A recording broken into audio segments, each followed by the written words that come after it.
Good morning, and you're very welcome to this morning's live. Now, for this month, what we're going to be trying to cover is the money side of a project, of a renovation, of a build. This, of course, is something that we probably get asked the most questions about. It's something that causes a lot of concern. There's so many unknowns, there's so many moving parts. It can be really hard to navigate planning your budget for any kind of home renovation, and especially now, when things have been stalled, things have been dragged out, there's so much uncertainty. It's really, really difficult to plan properly.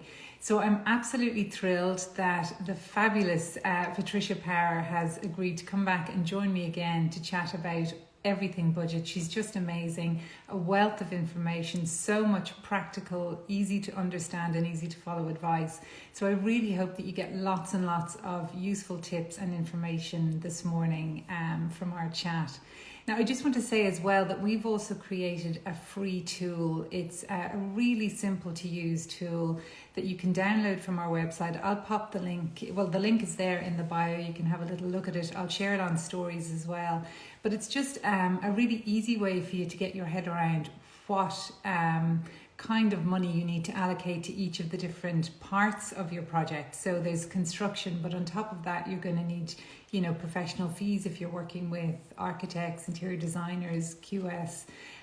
You'll also need to include your fixtures and fittings. So these will be things that are outside of the builder's price, things like your kitchen, your bathroom, sanitary ware, all of this kind of stuff.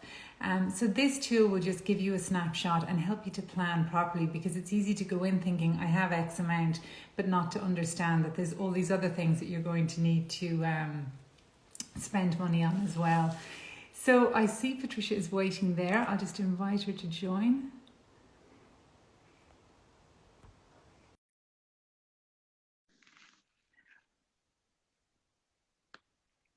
There we go. I think that.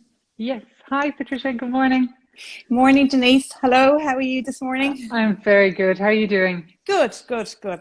Great. Well, listen, thank you so much for joining us this morning. It's, as we were saying, it's perfect timing with residential construction starting back again on Monday. So I'm sure there's lots and lots of people that are planning to get started or are waiting for their build to actually finally get started. So great timing for this. No, it's brilliant timing. I have to say, Denise, it's been a long kind of 3 months waiting and holding. Yeah. I think a lot of people have taken this opportunity to focus more on the design, and maybe where some places have been open, they've been trying to get prices on the smaller items within their builds, so they're ahead of the game for when the building starts back next week. So yeah, no, it's perfect timing. I have to say, delighted. Can't wait for the 12th to come. It'd be great. Oh no, absolutely. Yeah. Everybody is so relieved, I think, and it's just been so difficult to plan anything, so that's been the hardest part, is shuffling, and the goalposts keep moving, and trying to plan and advise people properly. So yeah, it's been a tricky. It has, and even just to say, I suppose the builders don't know until they start next week where they're going to be, or how it's going to affect them, because most are kind of saying we need a week back at least to get back on site, to open up, to see the condition, to see where we are, to get moving again. And that's on the jobs they have on site, and then there's other new stuff coming along as well, because that's piled up over the last 3 months. So there's going to be a big flood of work coming at the moment. So it'll be interesting to see how it pans out over the next couple of weeks. Definitely. It will, hopefully they get a good run of weather and all of that kind of stuff. They don't need any more hiccups, any more obstacles. No. And I don't think there'll be anybody taking holidays this summer. It'll just be work straight through. Yeah. That's it. No, well, look, fingers crossed. This is the beginning of everything starting again, and we can all start planning properly. So, Patricia, I had a couple of questions. I might just go through a couple of my own, because we did get lots and lots and some really brilliant questions actually from people, so people at different stages of their projects. But just for anybody tuning in who's new to all of this and is maybe even just thinking about starting, can you tell us about your role as the QS, what you do, just to help people? Okay, so what I kind of say to people is I personally and professionally like to get involved as early as possible. So that's kind of even at sketch stage, before you go for planning. So if you have a design that you like and it's done up in 3D, or there's a sketch, so there's something there for me to cost, that's a very important stage for me to get involved in, because that makes it real. It makes the cost real against the scheme. So it gives you a feel for, can I afford the scheme that's on the table? And that's very important. You know, there's loads of beautiful drawings that can be done, loads of schemes, but the most important thing is, can you afford to build it? You know, so I like to get involved as early as possible and do a detailed cost plan. And that gives the client, and it gives the architect, the information and what I've assumed in some situations, because sometimes it is a sketch. So, you know, I'll work up the information and, you know, put a price on it. So you get the early information of costings, and then if we are over budget, if you are over your spend, that is the time then to tweak the design, to tweak the specification, to tweak the layout, or to tweak the size, to bring it back within the budget that you're comfortable with. So it's very important. I always say to people, it's very important to take the time at the start, put in the legwork, get the plan right, reflective of your budget before you go for planning, because when you go for planning, you're locked into that design and that scheme. And if you cost it later and it doesn't match your budget, well, then you're on the back foot, you know. And there's a lot of time and effort and energy put in between the client and the designers, and then you have to go back again to the drawing table and edit and revise that. So I always say, as early as possible, bring in the QS to get the accurate costings. And the advantage of a QS giving a costing over a builder is the QS is there to advise on alternatives of specifications and layout, and, you know, what you can do to tweak it if need be, if it doesn't match your budget. You know? No, it's brilliant. And actually, that was exactly one of the questions that we got. Just somebody who's saying, like, how can I get things priced at an early stage before I go and spend a load of money on planning? And that's exactly your point. So you know, I guess some people might feel, oh, jeepers, I don't want to engage with the QS, it's too early, but it's never too early, really. And it can be very affordable as well for people. Absolutely, yeah. Like, you know, what I kind of try to do, you know, if you're unsure, you know, and, you know, you can always ask them, just give me a quote to do a cost budget or a quote to do a detailed cost plan. And that should allow for revisions to that cost plan. It's very rare I've done a cost plan without revisions. And that's normally 2, maybe 3 revisions to get it right, for everybody. You put the work and the effort in at the start, and it will pay off in leaps and bounds as that project goes through the different stages, from planning onto tender onto construction. You know, I always say, take the time at the beginning and put in the effort, put in the thought, I suppose. And what the QS will bring, as well as just, I mean, what you'll find a lot of clients is they're looking at the plans, they're looking at the elevations and, you know, the finishes inside and outside. So the QS will bring the practical items to get that house up and running, like the mechanical. What type of heating system are we talking about? Gas, air to water, heat pumps, you know, how are we looking at underfloor heating, radiators? So they'll put costs on those items as well. You know, they'll ask questions and they'll bring information to the table that you wouldn't even have thought of at that early stage. The electrical, they'll put budgets on that, you know, light fittings, etc. And then the other items, which would be the surface water and the foul, which you do need to get your house up and running. You can't move into your house if you don't have your foul connection or your surface connection or your water main connection. So they'll bring all those other elements that you're not thinking about at the early stages before you go for planning. Trust me, you won't see any of that on Instagram or Pinterest or any of that sort of stuff. No, you won't know where your waste is going to. Trust me, you won't. And you won't care either. But that is money that is needed to be spent. So we need to allocate, and we need to allow it in the budget as early as possible. So we need to be practical, you know. So that is what I believe I bring to the table, is practicality and reality at a very, very early stage. You mightn't like to hear it, but it you know, the earlier you hear it, the more time you have to adapt, get used to it, and to work with it, you know, and to see how we're going to make it work. So I like to think that we work together as a team from the start, and everybody has their input, and it revolves and it changes and it's revised, so everybody is happy with, you know, the scheme that's on the table and the budget that matches it. So. Yeah, no, it's great. And it's like setting yourself up with a really clear roadmap from the beginning, rather than wandering off in a particular direction and finding way too late that there's no way back, you know. So it's so important to have all of this stuff nailed as early as possible. And you're right, like, particularly if you're going for planning, you don't want to go for planning for something that you can't afford. I mean, that's just such a waste of time, money, and can be heartbreaking too if you've fallen in love with this design and then you have to try and, you know, backtrack. It's really, really difficult. So it is. That's great advice. So as early as possible. And then I suppose, Patricia, the big one, like the costs currently for building and refurb. So what are you seeing at the moment for those prices? Okay. I suppose there's been a slight increase in the market, and timber, there's been a draw and demand on timber in the last kind of 8-9 months. So timber has gone up, and it's actually maybe the lower end of the timber scale. It's more popular and softwoods have gone up. I'm hearing builders saying, I'm waiting for my roof rafters. This is Wow. the demand out there at the moment. Yeah. Plus the whole Brexit issue, insulation has gone up. Now, in an overall scheme, we're lucky, as I had a chat with one builder, I said, like, the timber elements are the timber joists for the flooring and the roof. So it's not a massive element. So it's not impacting it that much. Insulation is, because we do insulate our floor, our walls, our roofs. Yeah. So insulation is wrapping the house. So that does have an effect.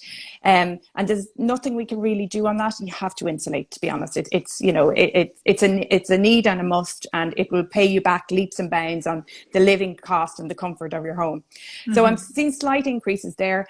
I don't believe we've had the full impact of Brexit, because from January we only had 1 working week. So I'm not sure how that's going to affect stuff over the next couple of months. And I'm sure that's one of the worries with builders starting back now next week on the 12th. But there's probably a 5-6% increase there at the moment.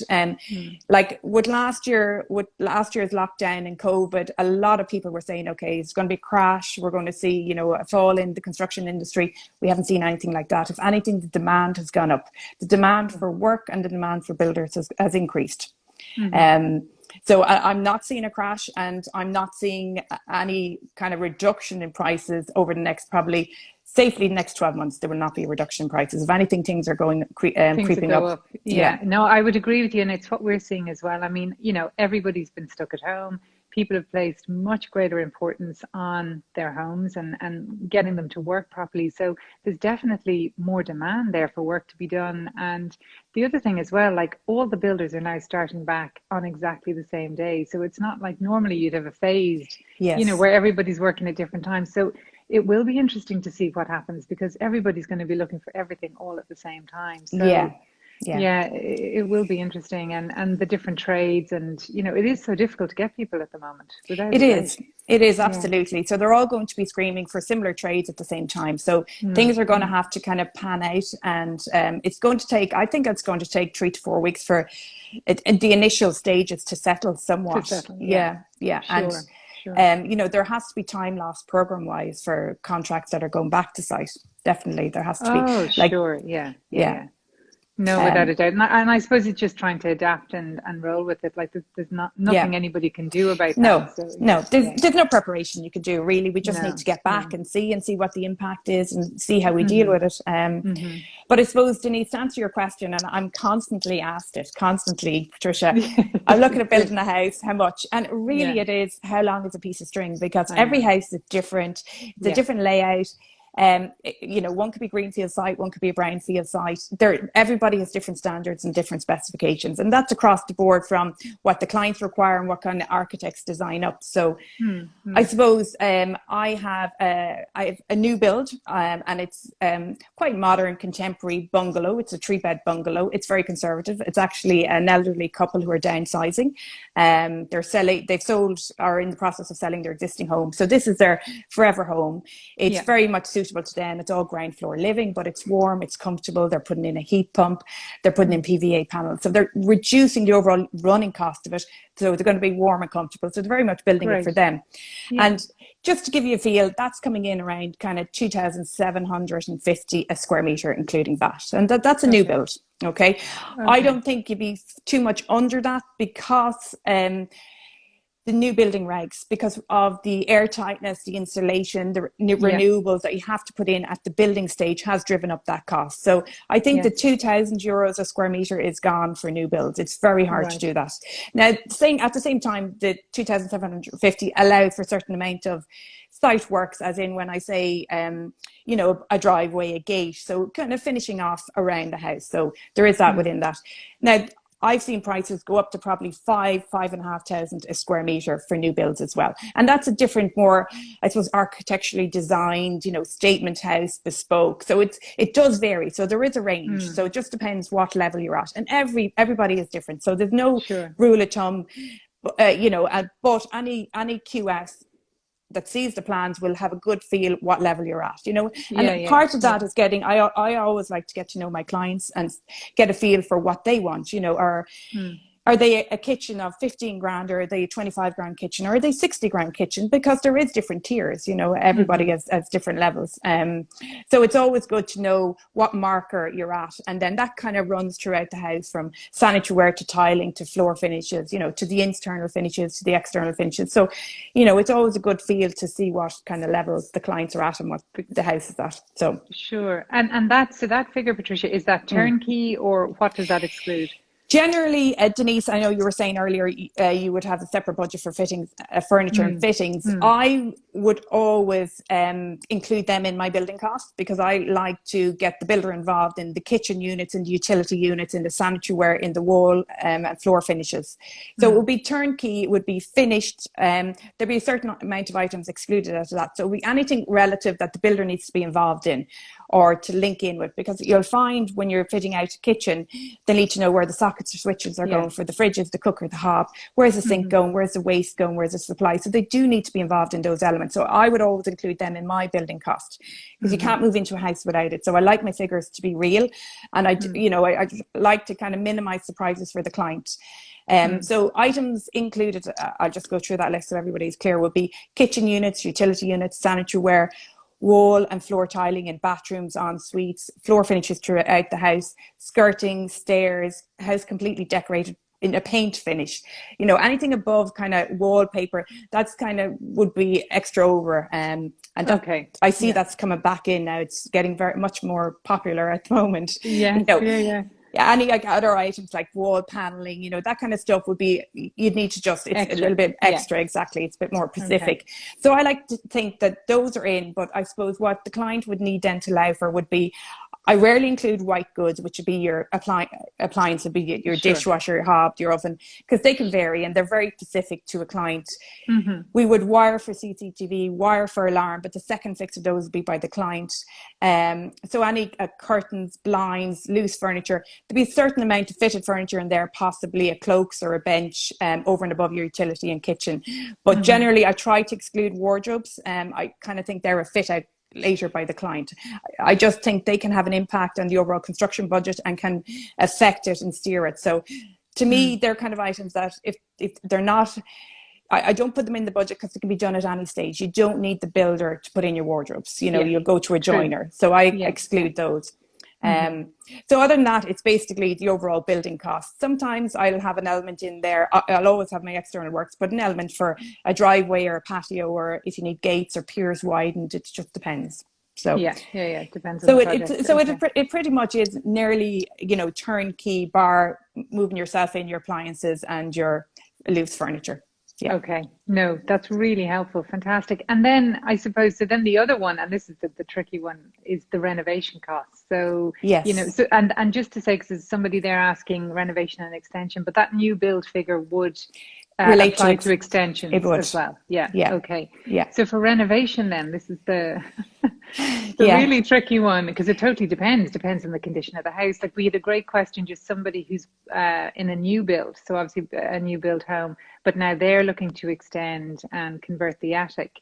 So they would have very different, you know, renovation costs to somebody who's bought a very old period home. So it would vary wildly. So what kind of figures should people expect for renovation? Okay, as you said, it varies, but I do find, to be fair to your client who's doing the extension and the attic, that is very rare you're doing that to a new build, if you know what I mean. Most of my work, the refurbishments are older houses, and even if the house is probably 20, 25 years old, like I have one at the moment that's 25 years old, and it's costing the same to refurb that as a 100-year-old house, you know, because we're doing internal alterations, we're gutting it. Insulation 25 years ago was poor, it was minimum. It's nothing like it is today. You know, the standards are very different. And when you're changing the layout of the house, you're into changing radiator locations, you're into rewiring, you're into insulating the house. So, you know, it may as well be an older house, as, you know, the client was kind of, I suppose, surprised with the cost, because it feels like a new house, even though it's cold and the heating system is redundant. But, you know, it's that psychological thing. It's not 100 years old. It's only 25 years old. I can't believe it's costing me this much to refurb it. But you have to do everything in that house that you have to do in a 100-year-old house. So, you know, it depends. But generally, I find the refurb cost is under an extension cost, but it's surprising. It could be anything from kind of 1,500 square metre up to 2,000, to be honest. That's what I'm finding. And that's for a full refurb. I mean, I'm talking about looking at the house as a whole, insulating it, air tightening it, and as much as possible, replacing your windows, your doors, you know, upgrading it, rewire, replumb, bringing up to the comfort levels of today's world, of as if it was a new build, as much as you possibly can with an existing home, and then connecting the two. I always feel when there is an existing home and an extension, the money needs to go into the existing house first, because that's the structure you have. That's what you have to work with. Yes. You need to bring that up to modern day living comfort levels and standards. And then you need to work on the extension and link the two so they work. There's no point in doing a beautiful new extension and the old house getting no work and being cold and redundant, because you won't enjoy it and you won't live in it and you won't use that space. So you need to work on that first and then work on the extension. That's what I believe. No. Great advice. And actually, we got a question just like that. You know, where should somebody start? Should they start with looking at all the stuff they need to do to their existing house and then plan in terms of costing the extension? And I think that's a really smart approach, because often people do it the other way around. They totally forget about the existing house, and then they just think, oh, look, I've the budget, sure, that's X per square meter. Yes, I want to build a whatever square meter extension, but it's like, but what about the rest of the house? You know, you're going to have to bring that up to scratch. So yeah, really important not to forget about that. And it can be significant depending on how the house is, you know, constructed or what condition it's in. So it is, and how you're going to change the layout, you know, to link in with the new extension. Is there much alterations, you know?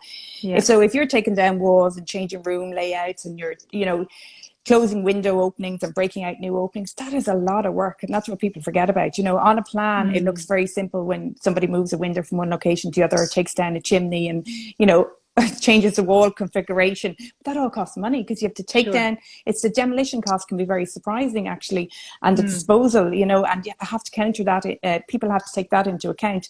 I have a lot of clients that come back to me and say, Patricia, that demolition is really expensive. They, you know, they don't realize how much it is to demolish a wall and to dispose of it and then rebuild the wall in a new location. So it's all of that. So not only, whereas a new extension is new build, this is demolition and rebuilding. So there's both, and that's what adds, you know, increases the cost. So it's down to the extent of alterations. I always say to people, if you're looking to cut money back on an existing home where you're refurbing, try and retain as much as what you have. Try not to alter it. You know, try to keep your window openings in the locations, keep the walls the way they are. That will help bring down the overall cost, while still allowing you to insulate, rewire, replumb, and bring up the overall level and comfort thermal levels of the house. So that would be my advice. No, fantastic. Possible. And you're so right about demolition is really expensive. And it's one thing people just don't think about. No. Like obviously you're thinking about building, not sort of knocking down. But there was one question we got, I'm just looking for it here, about taking down a chimney. Yes, that they're in a 2 up, 2 down home, and they want to just figure out the cost to remove a chimney breast on the ground floor only versus the cost for taking it all the way through. Down. Yeah. Okay, what you will find is, if you take it down at ground floor level, you still have a chimney breast above at first floor, which goes up to roof level. So that still needs to be supported. You will need to get a structural engineer involved, because that will need steel supports, so by the time you pay for the demolition removal of the ground floor section and you actually put in the steel to support the remaining, it's probably equivalent in cost for taking it down from the chimney down to first floor, down to ground floor, and reinstating the first floor and bit of roof. So it's actually 50-50. I'd say it's equal, to be quite honest with you, but probably taking it down from chimney stack level all the way down will give you more space at ground floor and first floor. The only thing, Denise, is it's probably a planning issue. If you're taking down the chimney, you probably need planning permission to remove it, I would imagine. Well, and it depends. Like, is she? Does it join on to one of the neighbours, or what's it shared? Yeah, exactly. Yeah. So they would need to look into that. That'd be pretty important. But really interesting on the cost, though. You know, because again, that people think they're saving by doing something, but they're not, because it's the steel that has to support what's remaining. And if you take it all down, you don't need anything. You know, there's no steel required. It's a timber structural infill, which is much easier to do. You know. Yeah. Okay, really good. Okay, fantastic. Brilliant. And then somebody, oh, lots about attic conversion. So obviously we have the one in the lady who's doing the new build. Now, a lot of those new builds are constructed in such a way that it's very easy to convert the attic. Like I know a lot of new developments would sell the homes that way so Would that that? it's, Okay. yeah, so it's like, an opportunity to add value. But then somebody else who has an older home planning on an attic, converting the attic, what kind of money should they be looking at to do that? Yeah, yeah. I suppose again, I'd be probably be looking around an extension. I'd probably be looking around kind of anything from 1500, probably 1800 to maybe 2,500 a square meter. It just depends.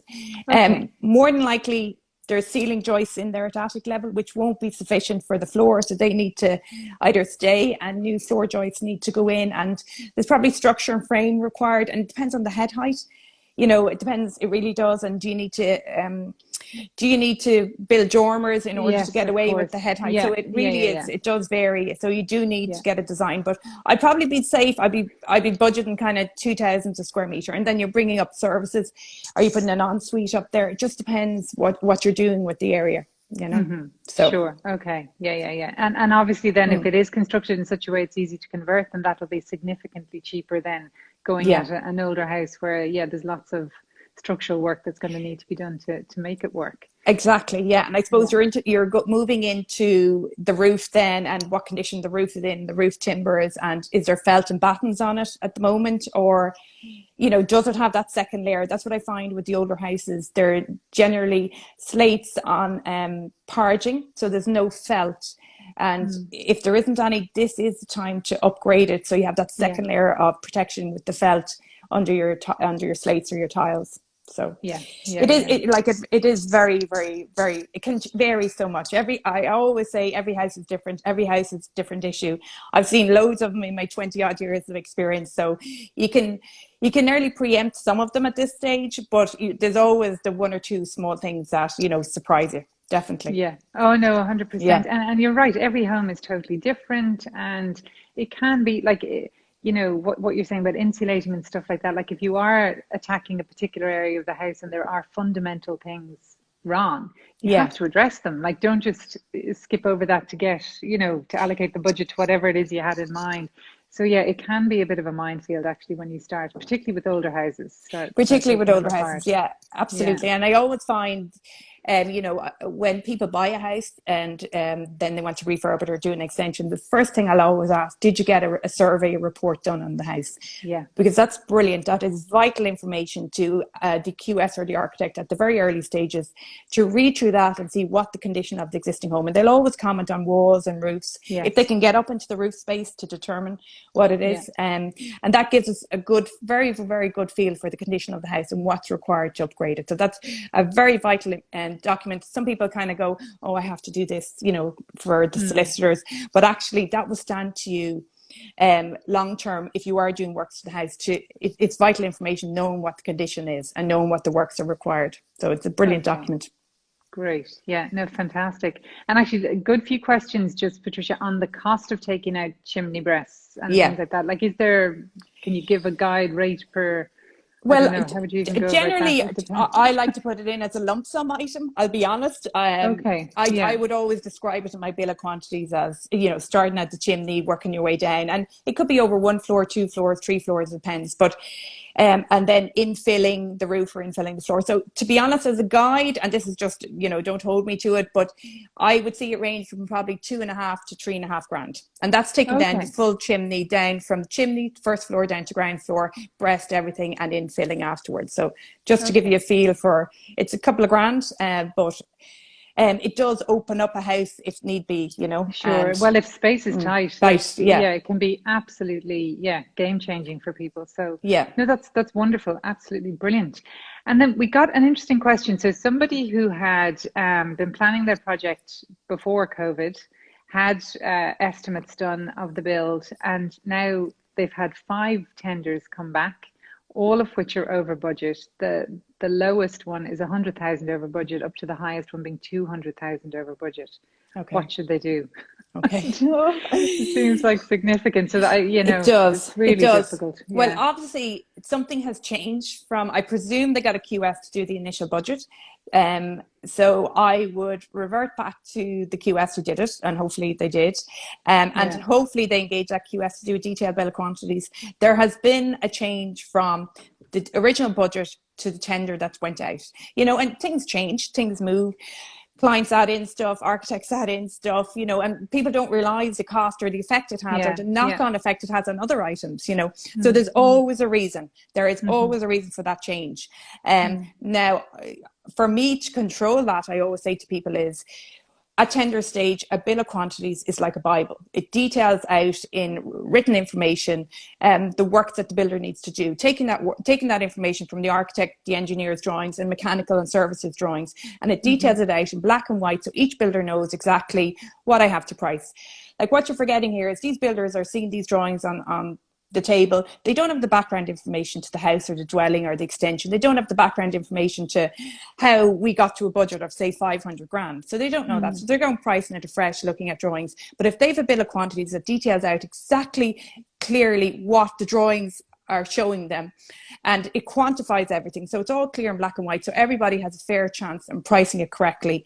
That document is a document that will stand to the client. It puts the client in control of the costs, and it's something that you can compare back to the budget, see where the differences lie, and then you can edit and adapt that document where possible. If the 100 grand is over, you can say, well, I'll go through this document and I can take out this item, this item, this item, and I'm back to my budget of 100 grand. So that it takes time. It adds to the tender time before the tenders go out to the builders. But that to me is the Bible, and it takes the project from start to finish to final account. And it's so fair on the contractor side and so fair on the client side. So if there's extras, we have rates. If there's credits, we have rates, So it's so fair to both parties, but it gives clarity and removes all ambiguity at the start of a project at the tender stage. So I suppose I'd go back and see how was it tendered, was there a bill of quantities included, and go back to the original QS, did the budget, to see what the changes were. And if not, dare I say? Well, then you're going to have to negotiate. You're going to have to negotiate. Go look at the builders, but even if you do see the builders breakdown, now if there's no bill of quantities, the disadvantage is the builder doesn't have to give you his full breakdown. And he probably won't. Some don't. Some might. Some don't. Some will give you 2 pages. Some will give you 20. Some will give you 200 pages. So I would meet with the builder and I would go through it and say, listen, we need to take 100 grand off this. Can you suggest areas? And obviously have the architect and the team involved in that, because some items the builder will suggest the architect won't allow, or it's not possible, or from a planning point of view, or it'll affect the whole layout, or destroy the project, or it'll kill it. There's always ways around it. There is always ways around it, and I'll just say to the client, and as I say to a lot of my clients, sometimes they have to make a hard decision and they have to take something out, and that's it. Compromising. It's a compromise. Yeah, exactly. If it doesn't match the budget and you still want to do it, sometimes you have to make hard decisions. Yeah. Unfortunately. Okay. No, for sure. And it is about that. It's about weighing it up, because often there's the wish list and then there's the budget, and it's about trying to bring those two together, and it can be difficult. It can be difficult for people. Yeah. I see just a really good question there, actually. So, and it's one we'd see a lot, because obviously we encourage clients to work with a QS for this very reason. But somebody's saying, is a QS important for a 20 square meter extension or smaller projects? Patricia, what's your... I find generally the architects are well able to manage a project that's 20 square meters in size. A value, normally I say kind of 200, 250, anything above that, you probably need to get a QS involved. But anything under that, I don't think so. I think the architect should be well able to manage it. It's more straightforward, usually smaller work. So there shouldn't be as many surprises, But getting something like that initial costing done, early on can be really valuable, actually. And we would find that even with smaller projects, it's good just to sense check it with the QS often. Absolutely. It's good maybe to get an early cost budget or an early kind of minor detailed cost plan, just to put it, I suppose, sometimes what you'll find is an architect is very involved, and sometimes it's good to get the external person to come in and actually say, no, this is where we are. And as you said, sense check it. Yeah. But I don't think you need them throughout the build. I don't think so. I think it's, it's of a scale that somebody else should be able to manage. I think it's kind of 200, 250 plus for a QS. For a QS. No, that's great for people to know. Okay. And then, just someone who does the cost plan. So that would be the QS would do the cost plan. Yeah. Yeah. Okay. Yeah. No, great. And then we had another question, just somebody coming back saying that they had everything tendered. Now, it's unclear. I don't have much information, but they're just saying that their builder has just come back saying he needs to add on an extra 10,000 because of increasing costs. So they're just saying, like, what should they do? Oh my goodness. Okay, that's not great. No, it's not. It's really not. No, because it's not what you want to hear at the start. He hasn't even started yet, and then there's already an increase in cost. And I suppose he's coming back looking first. So I suppose you need to talk to him. Really, communication is very important, and you need to see why is he saying there's an increase. He needs to document it. Just come back and say round figure 10,000. It's kind of hard to stomach. I don't know what the overall value of the project is. I don't know was it tendered a year ago, 2 years ago, and it just depends. I'd need a bit more information on it, but I definitely wouldn't just accept it or agree to it. I think he needs to fight first, and you need to see what the difference was then between him and number two. Was there a 10 grand difference, and does that bring number two into the range? So there's a lot of kind of things you need to look at. Yeah, to look at there, and like it's that old thing as well. Don't always just go with the lowest tender, because often this is what happens. Like they price it quite low to get in there, and then additional costs start cropping up. So really important to understand what is included and make sure that everything you need to be included is in that price before committing to proceeding. Yeah. Absolutely. And there's no harm, I always say, is, if it's a contractor that you're not familiar with, but somebody, has recommended, just make sure you talk to previous clients or previous architect or QS, just to see how the project ran, and just make sure they're not too, as I say, claims conscious. Because you're right, Denise, a lot do kind of cut their prices to get the job, and then sometimes when they start on site they're just generating extras to cover the works. That's it. No, absolutely. Brilliant. And then I'm watching the time. We maybe Patricia, we do another one, because there are just so many questions. And so many questions that go off in different tangents that I'm so nervous about embarking on, because we could be here all day. But just one that I thought was really interesting, and this is a lady, lovely lady. She's in touch with us an awful lot, and she said that she did hire a professional to help her, and they took a portion of fees and then dropped the project, which is most unfortunate. And she's just sort of saying she's now obviously down a lump of money. What things can she do to save on her renovation? Is there any way, for anybody watching, actually, are there any clever tips that you would advise clients for making savings if these sort of things happen? Gosh, I suppose how long is rule of thumb? I suppose what needs to go into, and I always say this, what needs to go into the shell and what needs to go into the mechanical and the electrical is a worthwhile investment at the very early stages, because you can't go back and you can't upgrade that stuff very easily. I know it's stuff that, it's not like the kitchen units or your tiling. It's stuff that you don't see, but that stuff I wouldn't cut back on. But the stuff that you can cut back on are the standard of your finishes. Like, you can go with a cheaper floor finish, a cheaper tile, go with a cheaper kitchen. It doesn't need to be a stone countertop. There's plenty of options if you've lost money elsewhere to cut it back and carve it. But as I always say is, you'll never get a chance to invest in the shell, invest in the insulation, invest in mechanical and electrical. They're too hard and they're too specialised areas to go back and to upgrade. So that's where the money needs to go. And then I cut the finishes, because that's where you can change in 5 years' time or 10 years' time. You can easily change your kitchen. You go to, a joiner.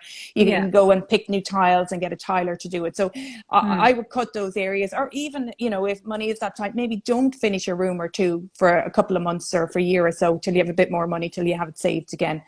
And what I always say to my clients as well is, don't forget, there is retention held on the contract. Under the standard form of contract, we hold retention for the first for the construction stage of the build, we hold 100% of the retention, which varies in percentage, kind of 5, 7, 8%. And then at practical completion, we hold half of that retention for 12 months. So there's always that couple of grand that's held that I find a lot of clients are very appreciative of, and they'll spend, and then they'll take the next 12 months to save that. So after defects liability, they have that fund built up again for the builder. Sure. Okay. No, that's great. And actually, it's interesting. Maybe somebody would like to watch the interview I did with Ciara Elliott, who's the editor of House and Home, but she talked about her own experience of renovating a very old property, and just how they thought they had this fabulous budget, but as they started opening up the house, the money just got sucked into all these things that had to be put right, just like you're describing. Not that you would see. And she at the time was working for this fabulous kitchen magazine and had all these wonderful ideas, and ended up with £1,000 to spend on the kitchen. Oh gosh. But she did a fabulous job, and it ended up looking beautiful. But like, definitely it was so worth, and she would say this, so worth getting it insulated, getting the roof fixed, getting all these things working.